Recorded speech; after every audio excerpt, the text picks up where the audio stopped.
Meus irmãos, é um prazer, uma alegria muito grande participar mais uma vez das palestras virtuais promovidas pelo Educandário Espírita Joana d'Arc.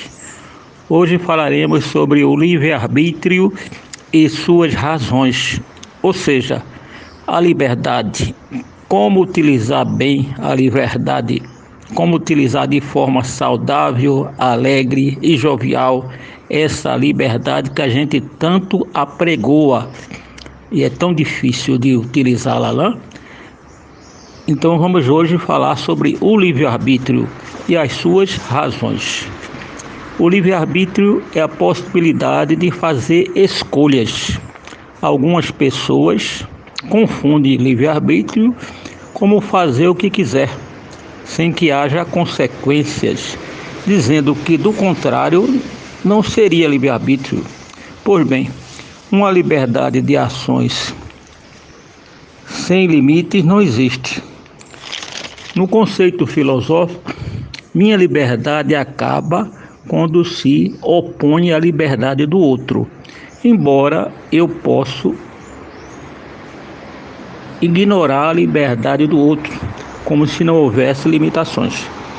Vamos dar um exemplo para entender melhor.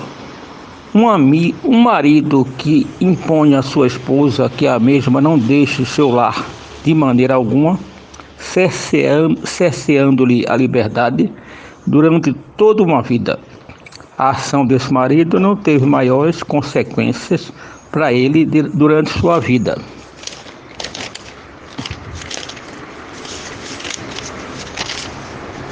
Mas na vida futura, depois da morte, ele deverá responder por esse ato perante sua própria consciência de culpa.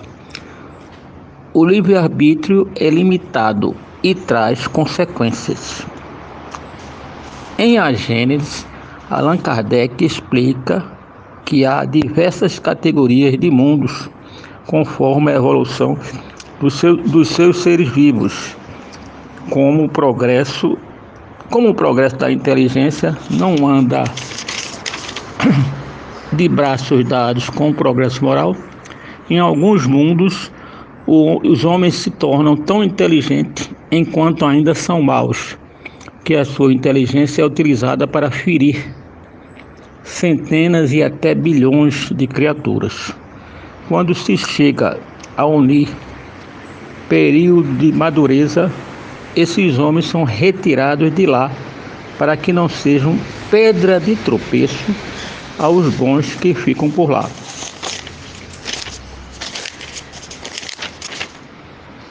Deus, portanto, se comporta como um pai que nos instrui e nos dá mais liberdade de ação, à medida que demonstramos ter responsabilidade para agir. Da mesma forma como um pai tira de perto do seu bebê os objetos pontiagudos ou força filhos maiores a irem à escola, quando na verdade o bebê chore para pegar uma tesoura e o menino brigue para faltar à aula. Livre-arbítrio é a liberdade de escolha que temos dentro das limitações que nos impomos por falta da responsabilidade ou amadurecimento. Vamos tentar agora entender um pouco o que é a maturidade integral do ser, ou seja, o desenvolvimento da integralidade do ser, a integração definitiva do saber.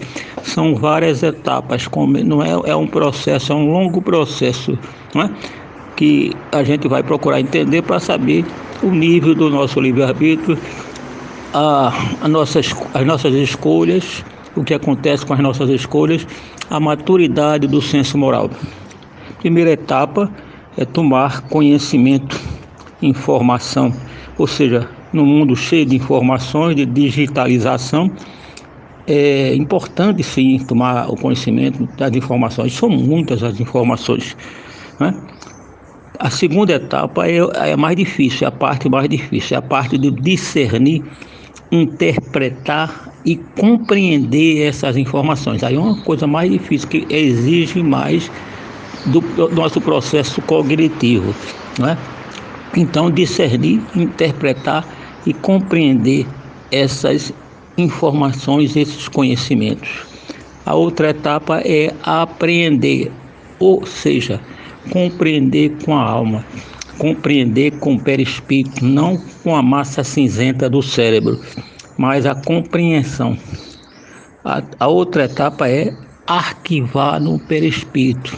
Esse arquivo, nós levamos eles para todo lugar que fomos, mesmo sem o corpo, porque o espírito é eterno. O corpo é perecível, mas o espírito é eterno. Ele é arquivado nos perispíritos, fará parte do nosso cabedal de conhecimento, de informações e de apreensões. A terceira etapa, depois do arquivamento no perispírito, é tomar, aí sim, tomar decisões, né? Com esse amadurecimento maior. A outra etapa é desenvolver a integralidade do ser, que é a última etapa, e a integração definitiva do saber. Veja que processo longo, né? Para a gente desenvolver melhor o nosso livre-arbítrio, a nossa liberdade. Aí sim poderemos ser livres, realmente livres, porque no começo desse processo nós temos ainda muitos equívocos, muito egoísmo, muito orgulho, muita vaidade, e a nossa liberdade. Agora, vamos dar limitada. Alguns exemplos de como utilizar o livre-arbítrio de uma forma mais amena, mais leve, mais correta, ou de uma forma assim mais pesada, mais incorreta. Em todas as situações da vida, sempre temos duas ou mais possibilidades para escolher. E a cada momento a vida nos exige decisão. Sempre temos que optar entre uma ou outra atitude. Desde que abrimos os olhos pela manhã, estamos optando entre uma atitude ou outra. Ao ouvir o despertador, podemos escolher entre abrir a boca para lamentar por não ser nosso dia de folga, ou para agradecer a Deus por mais um dia de oportunidades. Ao encontrarmos o nosso familiar que acaba de se levantar, podemos escolher entre resmungar qualquer coisa, ficar calado ou desejar do fundo da alma um bom dia. Quando chegamos ao local de trabalho, podemos optar entre ficar de bem com todos ou buscar o isolamento, ou ainda contaminar o ambiente com mau humor. Conta um médico que trata de pacientes com câncer que as atitudes das pessoas variam muito, mesmo em situações parecidas. Diz ele que duas das suas pacientes, quando da mesma idade, tiveram que tirar um seio por causa da doença. Uma delas ficou feliz por continuar viva e poder brincar com os netos. A outra optou por lamentar pelo seio que havia perdido, embora também tivesse os netos para curtir. Quando alguém o ofende, você pode escolher entre revidar, calar-se ou oferecer o tratamento oposto. A decisão é sempre sua. O que vale ressaltar é que todas as ações terão uma reação correspondente como consequência. E essa reação é de nossa total responsabilidade. E isso deve ser ensinado aos filhos desde cedo. Caso a criança escolha agredir seu colega e leve os arranhões, deverá saber que isso é resultado da sua ação e, por conseguinte, da sua inteira responsabilidade. Tudo na vida está sujeito à lei de causa e efeito. Para uma ação positiva, um efeito positivo. Para uma ação infeliz, o resultado correspondente. Se você chega no trabalho bem-humorado, alegre, radiante e encontra seu colega de mau humor, você pode decidir entre sintonizar na faixa dele ou fazer com que ele sintonize na sua. Você tem ainda outra possibilidade e escolher ficar na sua. Na Europa já está se executando a jornada de trabalho de 32 horas semanais. Trabalho de segunda a quinta-feira. O trabalhador tem 3 dias de folga. É preciso refletir com o que fazer com o nosso tempo livre. Devido à nossa baixa evolução, a nossa tendência é utilizar esse tempo para permanecer no ócio e dessa forma abrir o nosso campo mental para maus pensamentos e ações. É preciso aproveitar o tempo livre para curtir a família, os amigos, dignificar e estreitar relações interpessoais. Esta é uma forma de adquirir conhecimentos e experiências diversas. É projetar sabedoria e não apenas técnica profissional. O trabalho excita e disciplina a mente, mantendo-nos sempre ativos, interessados em aprender, em desenvolver nossas potencialidades criadoras. Fora desses paradigmas, continuaremos a manter uma sociedade castradora, exclusivista, excludente, que fomenta psicopatas tecnológicos e não pessoas humanas. É bom, vamos pensar todo esse processo. Agora vamos para o Livro dos Espíritos, questão 843. Tem o homem o livre-arbítrio dos seus atos? O homem tem liberdade de pensar e de operar. Contudo, nas suas obras, pode ser obstado pelas leis humanas, se o que fizer for contra as regras da sociedade, no modo pelo qual pensa. Todavia, ele tem plena liberdade, porque nessa equação divina somente ele e Deus se unem, compartilhando do segredo de pensar e sentir a vida. O livre-arbítrio é, pois, uma disposição de semear. Os pensamentos são sementes formadas no campo sagrado da alma, porém, ela é obrigada a colher seus frutos. A doutrina espírita, inspirada no Cristo de Deus, veio ensinar aos homens como escolher o que plantam na lavoura do mundo e das criaturas. É nessa escolha que a vida pode nos surgir cheia de esperança. Se o homem não conseguiu ainda limpar seus pensamentos dos contrários de caridade, deve esforçar-se mais um pouco, passando a orar com mais fé, porque ninguém pode livrá-lo do mal, a não ser ele mesmo. Se ontem os seus pensamentos estavam desgovernados, não obedecendo à sua vontade, que se esforce de novo, descondicionando o seu mundo mental de velhos acordos com o mal, esforçando-se no grande plantio que a terra é boa e dadivosa. Diz Caminha ao escrever ao rei de Portugal. Ele falava da terra física e nós, o acompanhando, mostramos a terra espiritual, as sementes dos nossos irmãos em Jesus, nas quais existem terras boas e dadivosas. Em se plantando nelas, tudo dá e corresponde aos nossos sentimentos. Sabendo disso, vamos escolher sementes de primeira qualidade, para que os frutos sejam de primeira ordem. A natureza não falha e devolve a paternidade divina. E devolve o que lhe damos. Temos o livre-arbítrio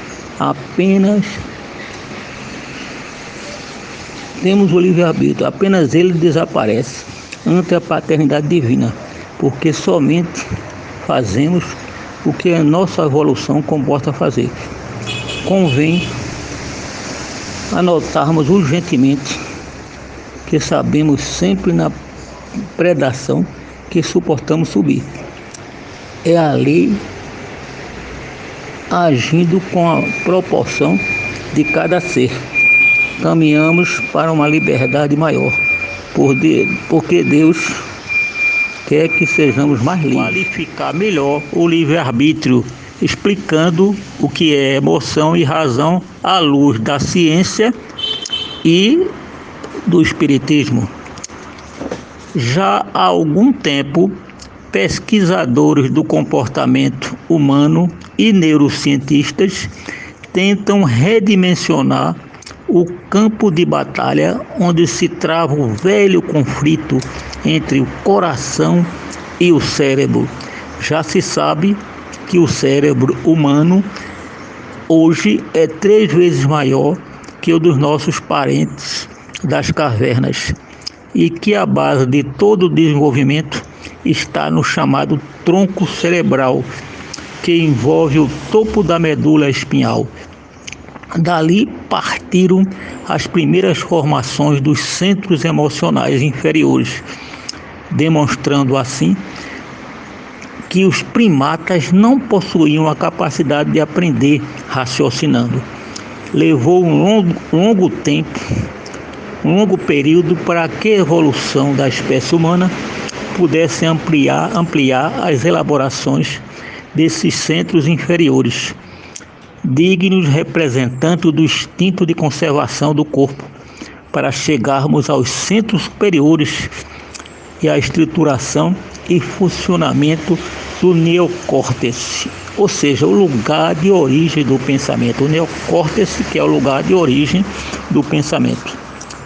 Isso implica dizer que nós sentimos bem antes de pensarmos. Veja bem, sentimos bem antes de pensarmos.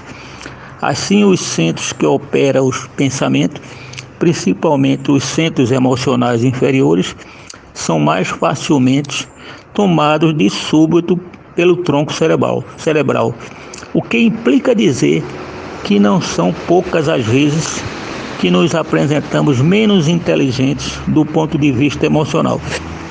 Assim, muitas vezes, a nossa atitude perante a vida demonstra estarmos muito mais próximos do ponto de partida, ou seja, os seres primitivos e primatas, do que do ápice. Essa reflexão nos conduz à identificação da nossa imperfeição evolutiva, sempre caracterizada pelas dores superlativas da alma, que, movimentada por nossas escolhas, impulsiona, constrói normalmente um árduo processo terapêutico de reabilitação de natureza expiatória. A partir de elaborações do neocórtex, o mundo das ideias passou a ser uma constante em nosso desenvolvimento. Já começamos a criar e inclinar as tendências artísticas e chegamos até a racionalizar o que sentimos. Apesar de tudo isso, temos um cantinho em nosso cérebro, limitando e envolvendo o tronco cerebral, formado por várias camadas de células. Esse lugar tem um nome de sistema límbico. Estudiosos da psicologia como Daniel Goleman e neurocientistas como José Ledoux consideram o sistema límbico como parte primordial de que se constitua o cérebro emocional. Veja bem, o cérebro emocional, conceituado por cientistas. Para o neurocientista José Ledoux, o cérebro emocional não está circunscrito, mas sim expressa-se em diversas áreas do cérebro. Eles acreditam que com o desenvolvimento e avanço das pesquisas, saberemos cada vez mais desenhar geograficamente no cérebro aonde manifesta-se cada emoção. Já se sabe que as amígdalas e o córtex pré-frontal são determinantes no estudo e na compreensão do cérebro emocional. Veja bem, amígdalas, não confundir com as que temos na garganta. São duas amêndoas grandes situadas uma em cada lado do cérebro e já existiu na nossa vida de primatas, ajudando a guardar com um gravador de experiências boas ou ruins que passávamos. Assim, o homem das cavernas selecionava instintivamente o que era saudável, perigoso, delicioso. Esta seria a primeira explicação para hábitos que foram adquiridos ao longo desses milhares de anos no aperfeiçoamento e sucessão de raças. Podemos falar em memória das células? Claro que sim. A transmissão do material organizado na aprendizagem que venha a mudar nosso comportamento tende a tornar-se herança para os nossos sucessores. Porém, não podemos deixar de lembrar acerca da individualidade que conhecemos com o nome de espírito. Este, por sua vez, utilizando-se do corpo para suas experiências terrenas, leva consigo ao sair da terra o registro do que foi aprendido, vivido, experimentado. É natural que no harmonioso casamento entre espírito e corpo manifeste-se a aprendizagem assimilada, mesmo que não se tenha consciência desta, principalmente nas horas em que o instinto atua a nosso favor, acionando os mecanismos de defesa em nossa frágil e débil existência. Esse instinto não desaparecerá com a intelectualização do ser. Pelo contrário, mostrar-se-á um poderoso aliado da razão, desde que esta não se encontre obscurecida pelo orgulho ou pelo egoísmo. Na investigação da amígdala, pesquisadores revelam que é ela que nos oferece o significado emocional das coisas. Veja bem, as duas amêndoas que ficam em cada lado do cérebro são as responsáveis pelo significado emocional das coisas. O Dr. Goleman relata observação feita em um paciente que tivera retirada a amígdala cortical para controlar sérios ataques. Ele fala: ele perdeu por completo o interesse pelas pessoas, preferindo o isolamento sem contato humano. Embora fosse capaz de conversar, não reconhecia mais os amigos íntimos, parentes, nem mesmo a mãe, e ficava impassível diante da angústia deles com sua indiferença. Como percebe-se, após esse relato, a amígdala cortical, além de ser especialista em significados emocionais, também funciona como memória emocional. A amígdala cortical, veja bem, também funciona como memória emocional. Os neurofisiologistas explicam que é ela que provoca a lágrima que alivia nossos sofrimentos. Compreendemos então que o carinho, o consolo que recebemos de forma afetuosa tende a acalmar essas regiões do cérebro. Para a reflexão, vamos refletir. Se a amígdala cortical é um depósito de experiências emocionais, e se nós somos uma individualidade, ou seja, um espírito pré-existente à formação do corpo e sobrevivente à morte desses, sabemos que levamos para além da sepultura esse registro. Então, se um dia voltarmos à Terra em outro corpo, o que nos impedirá de exteriorizarmos emoções vividas e que estão registradas em nosso cérebro espiritual? Como é que o nosso corpo poderia registrar tudo isso? O espírito guarda a aprendizagem e tudo ou parte do que encontra-se em sua memória. e é liberado através de um corpo mais sutil, semimaterial, que impressiona o corpo físico e recebe a impressão também deste.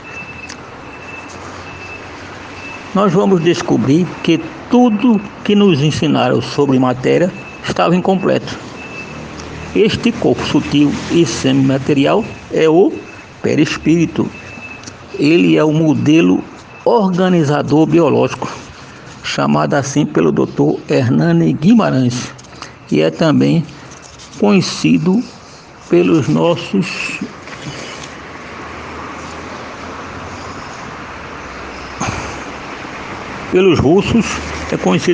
como corpo bioplasmático. Ele segue acumulando experiências que na Terra ou fora desta. Trata-se de um grande arquivo da alma. O perispírito trata-se de um grande arquivo da alma. E é nessa definição que se esbarram os cientistas materialistas, que não aceitam de forma alguma uma memória sem cérebro. Para tal comprovação dos médicos e neurocientistas, o material a ser estudado por eles não seria mais o corpo, o cérebro, e sim o espírito. É o perispírito, do grego peri, em torno de, em volta do espírito, que transmite ao corpo as suas conquistas intelectivas e afetivas, que são não apenas dessa existência, mas também de outras existências passadas. Para o escritor Hermínio de Miranda, a memória vivida na carne continua no subconsciente e, portanto, com acesso fácil ao que chamamos de cabeçote de gravação, leitura do consciente, pois o ser sobrevivente continua não somente a pensar e viver novas experiências do mundo póstumo, como também a recordar-se dos episódios que aqui viveu, das pessoas que conheceu, das emoções que experimentou, do aprendizado que acumulou, das experiências, enfim, que escolheu. Baseada nessa premissa, é perfeitamente plausível o resgate dessas emoções que já foram experimentadas, benéficas ou traumáticas, e que estão associadas a inúmeros episódios de nossas existências. Da mesma forma que se guarda lembranças da infância e que não são frequentemente acompanhadas da emoção. Também o ser, onde quer que se encontre, num corpo ou fora deste, revive emocionado os momentos que lhe marcaram. Pela nossa condução evolutiva ainda baixa, os efeitos negativos e traumáticos predominam, acabando por influenciar-se no corpo, adoecendo o sistema límbico, a amígdala cortical, emoção, e o neocórtex, razão, tendem no indivíduo a entrar em conflito, no velho dilema: coração puxa para um lado e razão puxa para o outro. No nosso estágio evolutivo, a amígdala sempre toma a iniciativa mais rápida da ação, enquanto o senhor neocórtex, que é a razão, fica a meditar, a pensar, a refletir o que fazer. Aliar os dois é o nosso desafio, se desejamos adquirir a sabedoria em nossa vida e evitarmos muitos dissabores, provas voluntárias carregadas de sofrimento, perfeitamente evitáveis. É aquela história do assalto, que a pessoa é assaltada, diz que quando for assaltada não vai fazer nada, vai paralisar, vai entregar tudo. E na hora do assalto a pessoa se agarra com o bem, um celular de última geração, se agarra com o bem, se agarra com o ladrão e corre até risco de ser machucada, de ser morta. Aí os cientistas falam: a reação normal que se refere ao assalto dessa história é parar ou fugir de medo, conforme afirma o psicólogo Daniel Goleman. Ele explica esse mecanismo. Quando soa um alarme, digamos de medo, Essa amígdala, ou seja, essa que dá o significado emocional, envia mensagens urgentes às principais partes do cérebro, dispara a secreção dos hormônios orgânicos para lutar ou para fugir, mobiliza os centros de movimento e ativa o sistema cardiovascular, os músculos e os intestinos.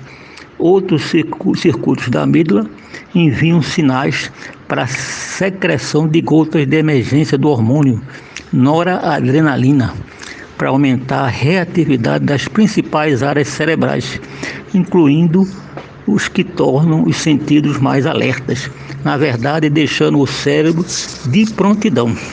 Outros sinais da amígdala dizem ao tronco cerebral para fixar no rosto aquela expressão de medo, paralisar movimentos em que os músculos estariam em vias de executar, acelerar. Outros sinais da amígdala dizem ao tronco cerebral para fixar a pulsação cardíaca, aumentar a pressão sanguínea e reduzir esse ritmo da respiração. O Dr. Goleman define que em muitos casos é a amígdala quem dirige inclusive o cérebro emocional. Sobre essa dicotomia emoção e razão, ele fala que nossas emoções têm uma mente própria, que pode ter opiniões bastante diversas das que tem a nossa mente racional. O neurocientista José Pledouin assevera ainda que as mensagens de perigo que chegam aos olhos ou aos ouvidos são conduzidas logo de início para o tálamo, para em seguida rapidamente chegar à amígdala, que é a parte emocional. Depois é que o próprio tálamo envia um sinal para o neocórtex, que é a razão, que irá elaborar a situação e planejar uma resposta mais prudente, ou seja, racional. Algumas reações e lembranças emocionais podem formar-se sem que haja nenhuma participação consciente e cognitiva, esclarece.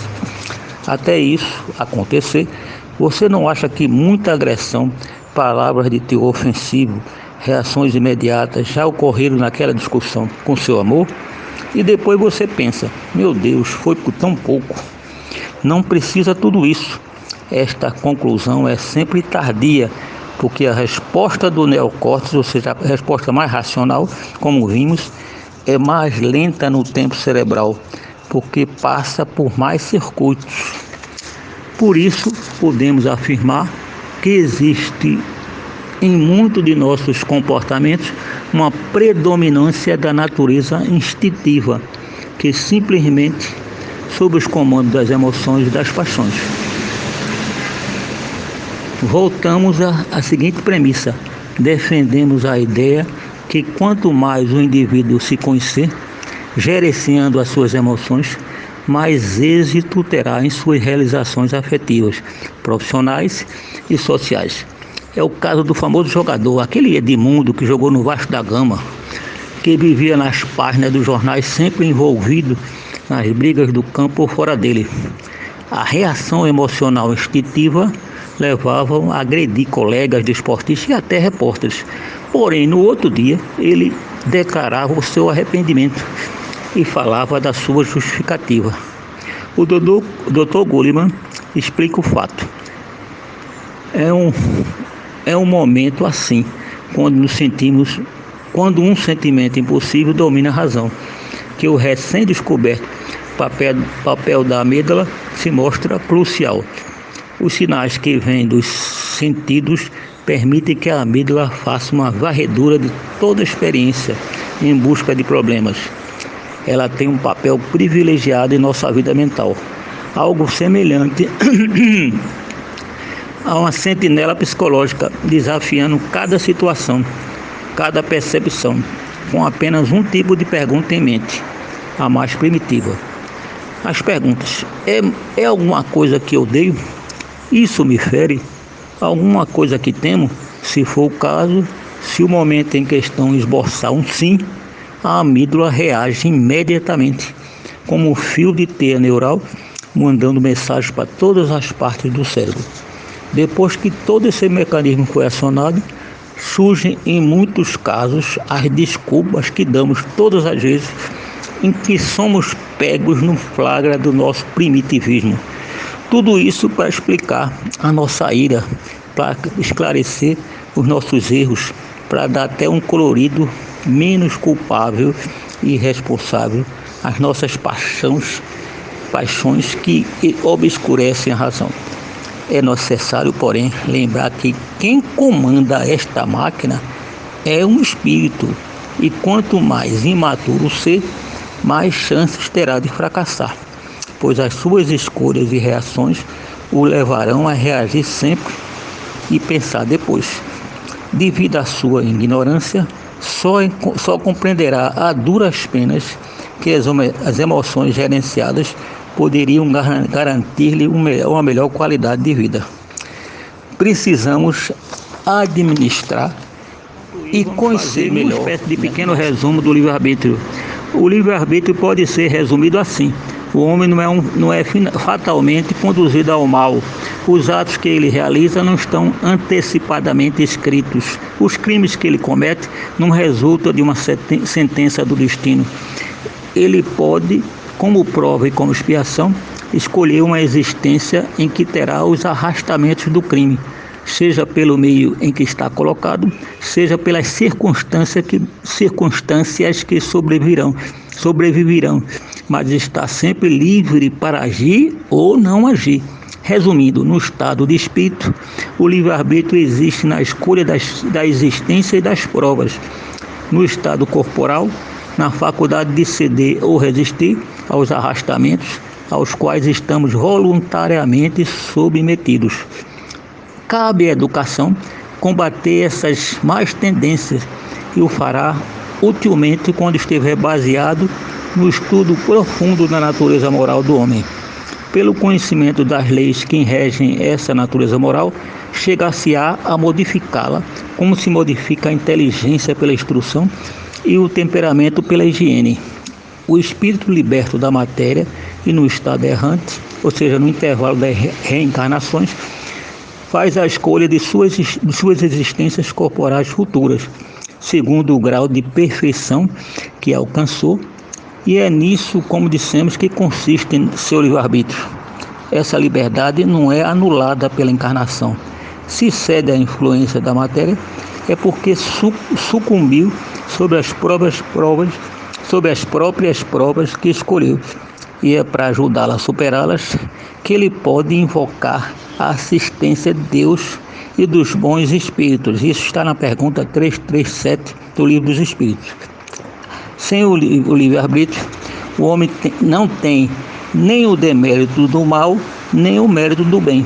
E isso é reconhecido no mundo, onde se proporciona sempre a censura ou o elogio à intenção, quer dizer, o elogio à vontade. Todavia, da sua escolha dependerá o resto do dia, e os resultados lhe pertencem. Jesus ensinou que a semeadura é livre, mas a colheita é obrigatória. Pois bem, nós estamos semeando e colhendo o tempo todo. Se semeamos sementes de flores, colheremos flores. Se plantarmos espinheiros, colheremos os espinhos. Não há outra saída. Mas o que importa mesmo é saber que a opção é sempre nossa. Somos livres para escolher antes de semear. Aí é que está a justiça divina. Mesmo as semeaduras que demoram bastante tempo para germinar, um dia darão seus frutos. São aqueles atos praticados no anonimato, na surdina, que aparentemente ficam impunes. Um dia eles aparecerão e reclamarão colheita. Igualmente os atos de renúncia, de tolerância, de benevolência, que tantas vezes parecem não dar resultados. Um dia florescerão e darão bons frutos e perfume. É só deixar na mão do jardineiro divino, a quem chamamos de Criador. Vamos pensar nisso. A hora seguinte será o reflexo da hora atual. O dia da manhã trará os resultados dos dias de hoje. As existências futuras lhe devolverão a herança que hoje lhes entrega.